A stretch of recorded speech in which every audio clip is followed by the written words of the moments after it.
तो पहले आपको ये समझना होगा कि कैंपसिंग कितना टाइप का होता है। कैंपसिंग 2 टाइप का होता है, एक इन कैंपस होता है, एक ऑफ कैंपस होता है, ठीक है।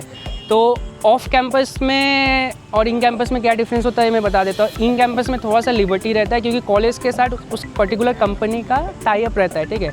तो आपको थोड़ा सा बेनिफिट मिल जाता है। तो मैं जिस कॉलेज में था उस कॉलेज में आपका TCS भी आया था, विप्रो भी आया था, इन्फोसिस भी आया था, बहुत सारे कंपनीज आए थे। बट मेरा क्या था, मैं नॉन IT बैकग्राउंड से था, ठीक है। तो मेरे को क्या था कि मैं शुरू से मेरा था कि मेरे को कॉर्पोरेट में जाना नहीं है, ठीक है। बट उस टाइम पे कोरोना चालू हो गया, ठीक है। कोरोना के टाइम में पूरा इंडस्ट्री सेक्शन जो था, हायरिंग था, जो नॉन IT बैकग्राउंड था पूरा एकदम लो था, ठीक है। कोई हायरिंग नहीं था। तो मेरे को लगा कि अभी तो कुछ तो करना पड़ेगा और मेरा कोई कहीं पे प्लेसमेंट भी नहीं हुआ था। और मैं उस टाइम पे आपका 8th सेम जो था वो 8th सेम चालू था, मेरे को एग्ज़ाम दे रहा था। तो मेरे को लगा कि अभी एकदम हाई टाइम है क्योंकि मेरे को प्रिपरेशन करना है, ठीक है। और ऑलरेडी इन्फोसिस, TCS और विप्रो का जो प्लेसमेंट होता है मेरे कॉलेज से ख़त्म हो गया था, ठीक है। बट उस टाइम पे आपका ऑफ कैंपस प्लेसमेंट चालू था, ठीक है। तो मैंने सोचा कि अभी मेरे को प्रिपेयर करना है। तो लेकिन प्रिपेयर करूँ तो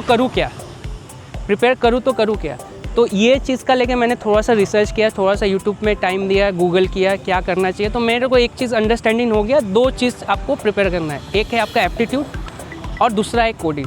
अब कोडिंग में क्या चीज़ प्रिपेयर करना है, कौन सा लैंग्वेज प्रेफर करना है, तो इसका लेके कोई रिस्ट्रिक्शन नहीं। अगर आपको C प्रोग्रामिंग आता है तो C प्रोग्रामिंग चूज़ कीजिए, अगर पाइथन में आप स्ट्रॉन्ग है तो पाइथन चूज़ कीजिए, आप जावा में स्ट्रॉन्ग है तो जावा चूज़ कीजिए, ठीक है।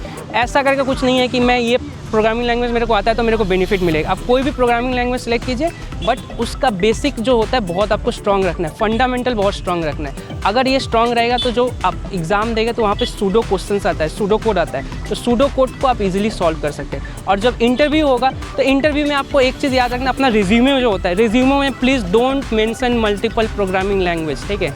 अगर आप मेंशन कर रहे हैं तो आपको उसमें कॉन्फिडेंट रहना है। अगर जितना आप प्रोग्रामिंग लैंग्वेज मेंशन कर रहे हैं वहाँ से आपको क्वेश्चंस आ सकता है। अगर आप पाइथन मेंशन कर रहे हैं, आप जावा मेंशन कर रहे हैं, आप C प्रोग्रामिंग मेंशन कर रहे हैं, तो सब कुछ के बारे में आपको नॉलेज होना चाहिए, बेसिक्स का, ठीक है। अगर क्वेश्चन पूछ रहा है तो आपको आंसर देना है, नहीं तो अगर आपको कोई एक प्रोग्रामिंग लैंग्वेज सेलेक्ट कीजिएगा। मैंने सिर्फ एक ही सिलेक्ट किया था, C प्रोग्रामिंग, और उसी को लेकर मैंने प्रिपेयर किया था और मैंने इंटरव्यू भी क्लियर किया था। तो इन डिटेल में एक वीडियो मैं आपको बाद में बनाऊंगा कैसे करके मेरा जर्नी था प्रिपरेशन का। विद इन 2 मंथ्स मैंने कैसे करके मैंने एग्ज़ाम क्लियर किया, मैंने कैसे TCS, कैसे इन्फोसिस क्लियर किया, और मेरा ओवरऑल अभी तक 3.5 ईयर का एक्सपीरियंस कैसा रहा इन्फोसिस में, ये भी मैं बताऊंगा। और मैंने इन्फोसिस को छोड़ के कैसे मैंने दूसरा कंपनी ज्वाइन किया, कॉग्निजेंट, और यहाँ पे मेरा कैसा एक्सपीरियंस रहा, ये सब के बारे में आपको मैं बताऊँगा।